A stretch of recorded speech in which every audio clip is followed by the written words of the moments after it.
The international break is often that time of the season when a lot of managers activate their first wildcard. Although I personally might not use the chip this week, in today's video we will take a look at a wildcard draft for Game Week 4. Robert Sanchez will be the first choice goalkeeper. After 3 games, he has kept 1 clean sheet and made 6 saves for a total of 10 fantasy points. His expected goals conceded figure of 3.41 is the 7th lowest, while his expected clean sheets figure of 1.07 is the 7th best among all goalkeepers. Brighton have a decent run of upcoming games that includes Brentford, Leicester and Crystal Palace in the next 3 game weeks. Leading the backline is Trent Alexander-Arnold. His total of 22 points is currently the 2nd highest among defenders. After 3 games, no player in the league has provided more key passes or created more big chances than Alexander-Arnold.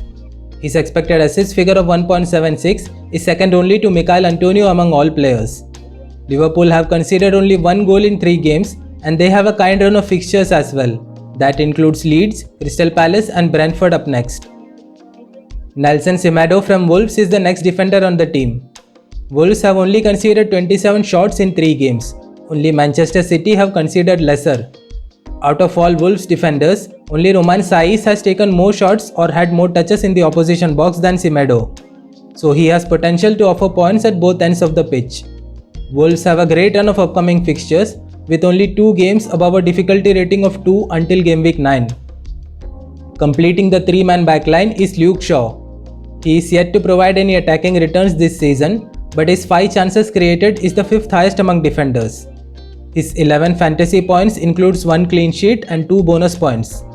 Upcoming fixtures include Newcastle, West Ham and Aston Villa. It is tough to leave out Mohamed Salah from any draft as he has been one of the most consistent players in FPL. With 2 double-figure hauls to his name already, the Egyptian currently sits on the number 2 spot in the FPL points table. His expected goals figure of 1.72 and expected assist figure of 1.43 are both the 4th highest among all players. Liverpool's next 3 fixtures include Leeds, Crystal Palace and Brentford. After 3 games, Liverpool have taken the most shots, shots on target and shots from inside the box among all teams. So doubling up on the Liverpool attack is not a bad option.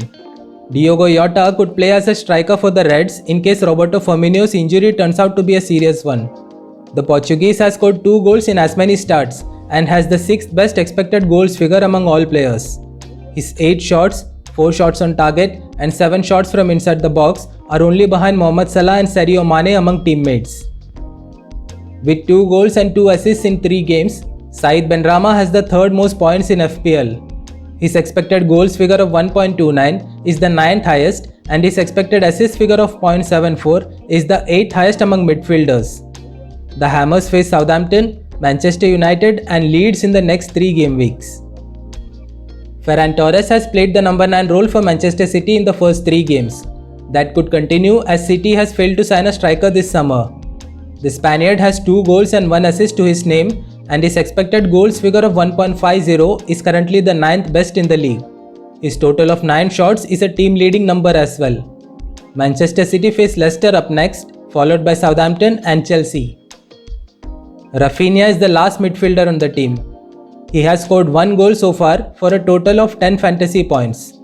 His total of 11 shots is currently the 3rd highest among midfielders. Only Mohamed Salah and Sadio Mane have taken more. His expected goals figure of 1.01 is the highest, while his expected assist figure of 0.71 is the 2nd highest among teammates.